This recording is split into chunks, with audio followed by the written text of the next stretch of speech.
independência da América Espanhola. A América Espanhola ou América Hispânica são as denominações dadas aos países da América Latina, que foram colônias do Império Espanhol. Atualmente, esses países estão distribuídos na América do Sul, Central e América do Norte. O processo de colonização das Américas se inicia em 1492, com a chegada da esquadra do navegador italiano Cristóvão Colombo. Em busca de uma rota alternativa para as Índias, Colombo desembarca no Caribe. Os limites territoriais que dariam origem à América Espanhola começaram a ser traçados 2 anos após a descoberta, em 1494, com a assinatura do Tratado de Tordesilhas. Este acordo previa a divisão de todos os novos territórios descobertos e por descobrir entre os reinos de Portugal e Espanha. Após a conquista, o próprio Colombo foi nomeado governador dos novos territórios, porém, por má gestão, terminou por ser destituído em 1500. Em 1517, os exploradores espanhóis terminaram uma guerra com os muçulmanos na Península Ibérica e voltaram-se com afinco para ocupar territórios descobertos na América. No chamado Novo Mundo, os colonos espanhóis encontraram metais preciosos e eles passaram a ser a base econômica das colônias, obedecendo ao pacto colonial. Toda a riqueza retirada da colônia era enviada para a metrópole. Escravidão indígena e africana. O espírito evangelizador da religião católica também levava os exploradores a querer conseguir novas almas para a igreja. Os indígenas eram catequizados e grande parte abandonou seus costumes e outra parte mesclou suas religiões com o cristianismo. Em teoria, era proibido escravizar os índios. No entanto, na prática, os nativos eram capturados de suas comunidades e distribuídos entre os colonizadores para trabalhar nas minas. Essa prática existia entre os povos andinos e dava-se o nome de mita. Os colonizadores levaram doenças desconhecidas para os indígenas como a varíola, tifo, sarampo e gripe, que faziam um grande número de mortos. Os espanhóis apresentavam infinita vantagem bélica na comparação com os povos nativos e souberam fazer alianças que jogaram as tribos indígenas umas contra as outras. Além de espadas mais robustas e da pólvora, levaram cavalos para o novo continente e passaram a ter intensa vantagem no campo de batalha. Dessa maneira, os indígenas sucumbiram aos colonizadores e impérios inteiros foram destruídos, como os maias, astecas e incas. A escravidão africana na América Espanhola não ocorreu de forma homogênea. No Caribe, populações inteiras foram dizimadas e substituídas pelos negros africanos. Entretanto, na América Latina, se registra o uso dos indígenas e dos negros africanos de acordo com tarefas que deveriam desempenhar e o local onde deveriam trabalhar. Causas. O que motivou as colônias espanholas da América a lutarem pela independência foi a falta de participação política e econômica da elite colonial, os crioulos. O momento para a independência era propício, já que a metrópole estava imersa em conflitos e o rei não era legítimo. Tudo isso foi um pretexto para que os espanhóis americanos pudessem proclamar a independência de suas regiões. Os crioulos brancos, descendentes diretos dos espanhóis, desejavam participar de uma forma ativa nas políticas das colônias, mas geralmente eram tratados como cidadãos de segunda classe.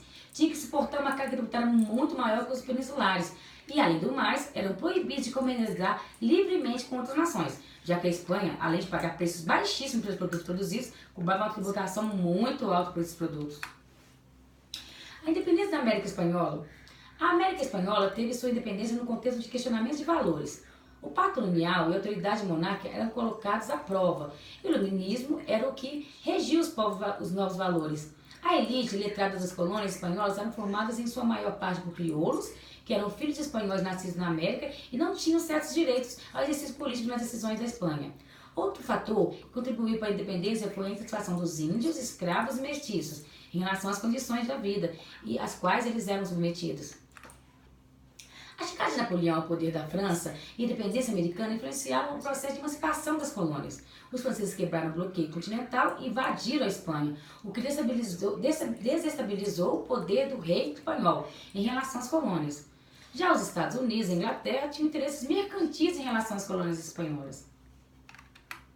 A crise do governo espanhol desenvolveu autoridades... De novo, né? A crise do governo espanhol devolveu a autoridade às colônias, onde os crioulos, no início do século XIX, lideraram a revolução em busca da independência. Contando com o apoio anglo-americano, Simão Bolívar e José de San Martín foram os líderes desse movimento, que levantou exércitos libertando as colônias do domínio espanhol. Após todo o processo de independência, Simão Bolívar defendia um projeto de junção entre os países sul-americanos, mas esses projetos entraram em conflito com os interesses dos Estados Unidos e da Inglaterra, o que fez com que a América continuasse fragmentada.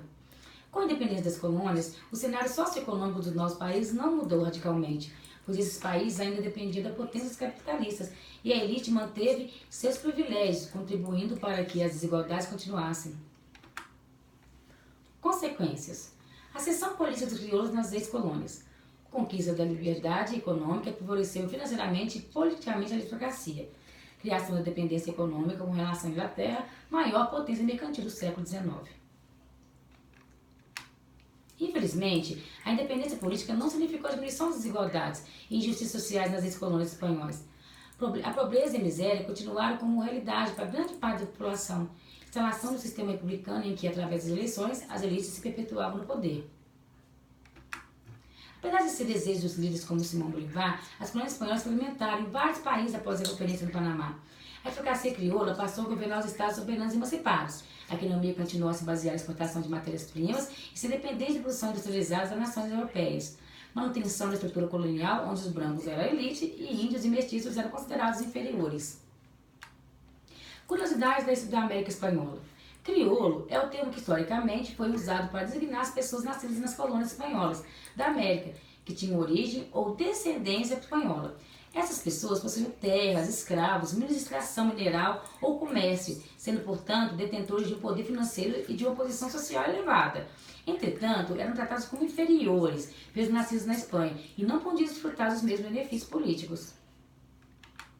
O termo foi utilizado com essa conotação até meados do século XVIII. Depois disso, o termo se modificou, sendo que hoje em dia adquire conotações diferentes para cada país ou região. Em aproximadamente 90% dos países da América Latina, o termo crioulo designa aquele nascido no país. O processo de independência da América Espanhola ocorreu em um conjunto de situações experimentadas ao longo do século XVIII. Nesse período, observamos a ascensão de um novo conjunto de valores que questionava diretamente o pacto colonial e o autoritarismo das monarquias. Sem dúvida, a elite letrada da América Espanhola inspirou-se no conjunto de ideias iluministas. A grande maioria desses intelectuais eram de origem crioula, ou seja, filhos de espanhóis nascidos na América, desprovidos de amplos direitos políticos nas grandes instituições do mundo colonial espanhol. Sendo que, em 25 de setembro de 1826, finalmente, acontece a independência da América Espanhola. Isso aí, obrigada. Vamos lá ver. Acho que vai ficar melhor.